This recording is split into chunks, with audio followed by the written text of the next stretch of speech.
Imagine que, sem perceber, você esteja carregando dentro do corpo um alarme que dispara sozinho, mesmo quando não existe nenhum perigo real ao redor.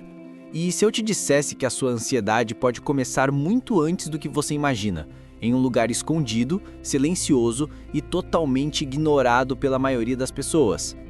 A verdade é que sua mente só reage ao que seu corpo já está gritando faz tempo, e é isso que ninguém nunca te contou. A primeira coisa que você precisa entender é que seu cérebro não está tentando te assustar, ele está tentando te salvar. Ele funciona como um radar de sobrevivência, sempre vasculhando o ambiente em busca do menor sinal de ameaça. Mas o problema é que às vezes ele interpreta sombras como monstros. A ansiedade cria ameaças imaginárias, mas seu corpo reage como se fossem reais. E essa confusão interna é o que faz você sentir tudo tão forte, tão rápido, tão de repente. Mas o que dispara esse radar descontrolado? Aqui está a parte que quase ninguém fala. Muitas das suas crises começam antes da emoção, antes do pensamento, antes do medo. Elas começam no seu corpo, mais especificamente no eixo invisível entre seu intestino e seu cérebro.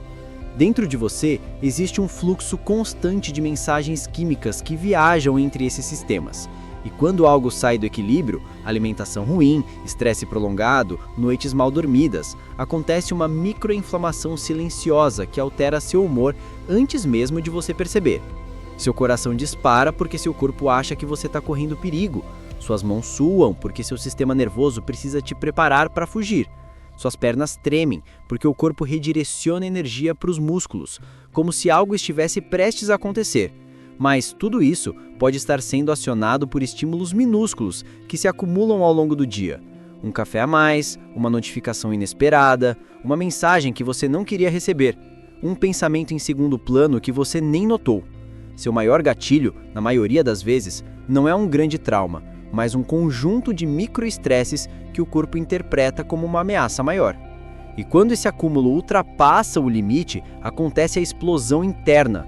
A crise parece repentina, mas ela vem sendo construída silenciosamente, detalhe por detalhe, dia após dia.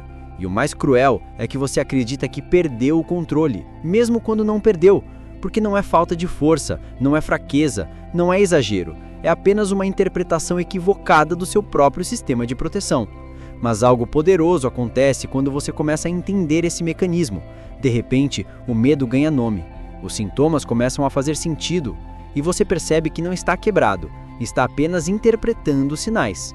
E sinais, ao contrário do que parece, podem ser reorganizados. Quando sua mente compreende que o corpo não é um inimigo, mas um mensageiro, tudo muda. O caos perde força, a ameaça diminui, a sensação de descontrole começa a se dissipar. É o início da virada. E quando você aprende isso, sua ansiedade deixa de ser um monstro e vira um mapa. Um mapa que mostra onde estão seus limites, o que te afeta, o que te esgota e o que te fortalece. Um mapa que devolve a você o controle que sempre foi seu. Se esse conhecimento fez sentido para você, inscreva-se para aprender mais, porque entender seu próprio corpo é a chave para transformar sua mente. No fim das contas, você não está sozinho, só precisava entender o que estava acontecendo dentro de você.